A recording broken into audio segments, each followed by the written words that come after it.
శ్రీరామ్ ఫైనాన్స్లో ఎవరైతే వెహికల్స్ తీసుకుంటున్నారో వాళ్ళ కోసమే ఈ వీడియో. ఒకసారి ఈ వీడియో మొత్తం చూడండి. మీరు ఎప్పుడైతే శ్రీరామ ఫైనాన్స్లో వెహికల్ తీసుకుంటారో మీకు నార్మల్గా ఫైనాన్స్ అనేది చేయడం జరుగుతుంది. మంత్లీ ఇన్స్టాల్మెంట్లో మీకు అమౌంట్ అనేది కట్ చేసుకుంటారు. మీ వెహికల్ ఇన్సూరెన్స్ ఇంకా 45 డేస్ రెన్యువల్ ముందే వీళ్ళు శ్రీరామ వాళ్ళు డైరెక్ట్ మీ ఇంటిమేషన్ లేకుండానే మీ పాలసీ అనేది చేయడం జరుగుతుంది వాళ్ళు. అండ్ అది కూడా మీకు ఒక ఎగ్జాంపుల్ చెప్తున్నాను. ఒకవేళ బయట ప్రీమియం అనేది ఒక 15,000 18,000 వచ్చిందనుకో, వీళ్ళ దగ్గర వచ్చేసి 25,000 28,000 ప్రీమియం వస్తుంది. అండ్ ఆ ప్రీమియంని కూడా వీళ్ళు ఏం చేస్తున్నారంటే మనకు తెలియకుండానే మన ఈఎంఐలో కలిపేసి వాళ్ళు ఈ పాలసీ అనేది కంటిన్యూషన్లో ఇచ్చేస్తున్నారు. బట్ ఎప్పుడైనా ఒకటి గుర్తుపెట్టుకొని, మీ ఇంటిమేషన్ లేకుండా మీ పాలసీ చేయడానికి వాళ్ళకి రైట్ లేదు. అండ్ రెండోది వచ్చేసి, ఎప్పుడైనా ఈఎంఐలో ఇన్సూరెన్స్ తీసుకున్నారనుకోండి, సపోజ్ వాడు ఆల్రెడీ మీకు ఒకవేళ 20,000 15,000 ఉన్నది ఒక 5,000 7,000 ఎక్స్ట్రా చేస్తాడు.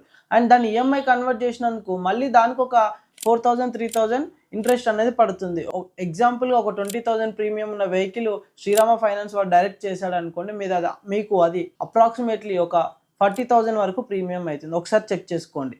ఎందుకు అంటే రీసెంట్లీ మన దగ్గరికి చాలామంది కస్టమర్స్ మనం ఎవరికైతే ఇన్సూరెన్స్ చేస్తామో వాళ్ళకి వచ్చినప్పుడు ఆల్రెడీ అది శ్రీరామలో ఇన్సూరెన్స్ చేసినట్లు చూపించింది. సో మళ్ళీ మనం వాళ్ళతో కాంటాక్ట్ చేసి పాలసీ క్యాన్సిల్ చేసేసి మళ్ళీ మన దగ్గర కస్టమర్కి ఇన్సూరెన్స్ చేయడం జరిగింది. దీనివల్ల బెనిఫిట్ ఏంటి అంటే కస్టమర్కి ఒకసారి అమౌంట్ కట్టుకోవాల్సి వస్తుంది. బట్ 20,000 కట్టుకుంటే సరిపోతుంది, కానీ అమౌంట్ అనేది తగ్గిపోతుంది. అదే మీరు ఈఎంఐలో ఇన్సూరెన్స్ తీసుకున్నారనుకోండి, ఇది మీకు అమౌంట్ అనేది డబుల్ అవుతుంది ఆల్మోస్ట్. శ్రీరామలో ఫైనాన్స్ తీసుకుంటున్నారో ఒకసారి మీ ఈఎంఐస్ అనేది చెక్ చేసుకోండి. ఇలాంటి ఇన్సూరెన్స్ రిలేటెడ్ టాపిక్స్ కోసం please subscribe our channel Naveen show. Thank you friends.